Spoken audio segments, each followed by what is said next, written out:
Cuidando de você.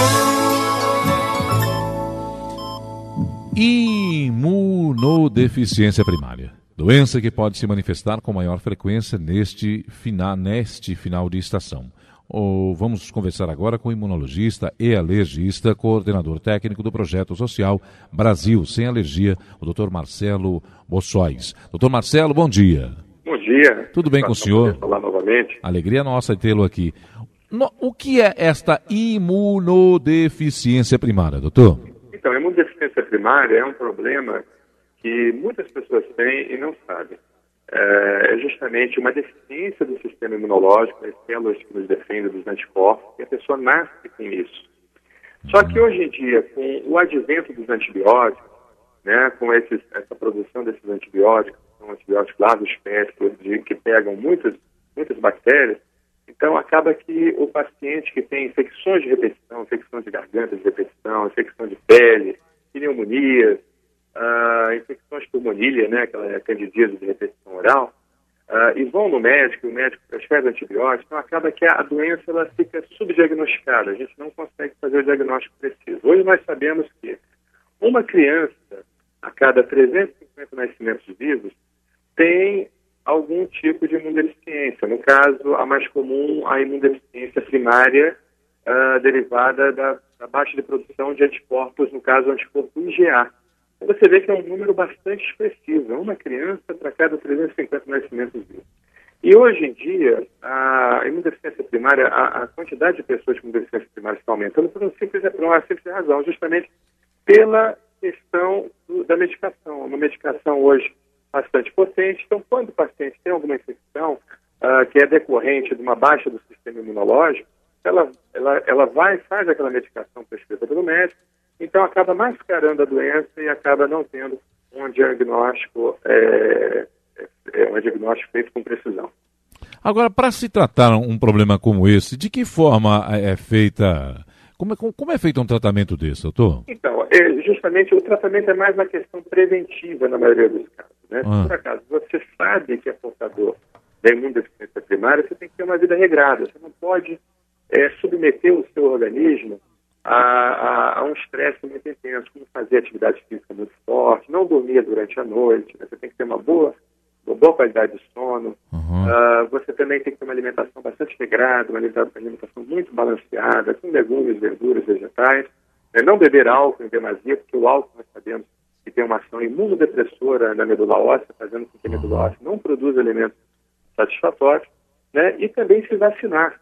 A vacinação com vacinas, principalmente aquelas vacinas com vírus novos, no caso da gripe, no caso das pneumonias, da meningite, né, é bastante importante que você se vacine.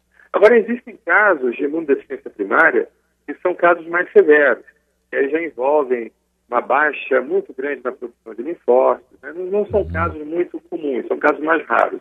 A estatística é mais ou menos de um caso para cada 10 mil nascimentos vivos. Então, nesses casos, nós temos que avaliar cada paciente individualmente e, em casos muito severos, inclusive fazer o próprio transplante de medula. Mas a maioria dos casos, que é a deficiência do anticorpo IgA, da imunoglobulina IgA, primeiro um diagnóstico preciso, um diagnóstico bem feito. E depois não fazer excesso e fazer o uso de vacinas imunizantes para que o paciente seja protegido de inúmeras doenças graves, como pneumonias, meningites, gripes, resfriados e assim por diante. Doutor, muitas pessoas passam por um problema desse sem saber o que tem? É verdade, porque até 1928, com o advento dos antibióticos, né, a descoberta por Alexander Fleming, as pessoas não conseguiam chegar à idade adulta.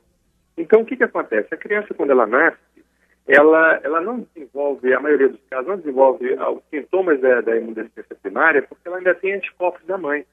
Não só os anticorpos que estão circulando no sangue dela, que são oriundos da mãe, mas também o próprio leite materno, que tem bastante anticorpos e acaba ajudando a imunidade do paciente. Mas depois, quando ele começa a não ser mais amamentado e esses anticorpos eles saem do organismo da criança, ela começa a vir a desenvolver muitas infecções. E antes de 1928, essas crianças morriam, porque não tinha antibióticos, não tinham o tratamento adequado, então elas não conseguiam chegar à idade adulta. Mas depois de 1928, com o advento dos antibióticos, os pacientes começaram a melhorar bastante, começaram a não morrer por causa das consequências da imunodeficiência primária, que são as infecções, e a imunodeficiência primária, na maioria dos casos, acabou se tornando uma doença crônica e subdiagnosticada. Porque antigamente não se tinha também teste diagnóstico para fazer o diagnóstico preciso. E hoje nós já temos, mas ao mesmo tempo nós temos antibióticos. E nós sabemos que, principalmente no sistema de saúde nosso, que não só do Brasil, mas no mundo inteiro, né, nós estamos tendo um aumento muito grande, a população está envelhecendo, então está havendo uma sobrecarga muito grande do sistema de saúde, não só no Brasil, mas no mundo inteiro. Então acaba que o diagnóstico não acaba sendo feito de uma forma adequada, precisa, e aquele paciente acaba passando desapercebido durante toda a vida, fazendo uso crônico de antibióticos toda hora.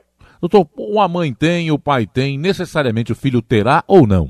Não necessariamente, mas é um fator de risco. Então, se por acaso seu pai tiver, é bom que seu pai ou sua mãe, é bom que você faça um aconselhamento genético, vá ao médico para ele fazer uma pesquisa genética, para ver se existe algum risco de você ter, e na hora de você casar, você tem essa preocupação de escolher um parceiro ou uma parceira que não seja geneticamente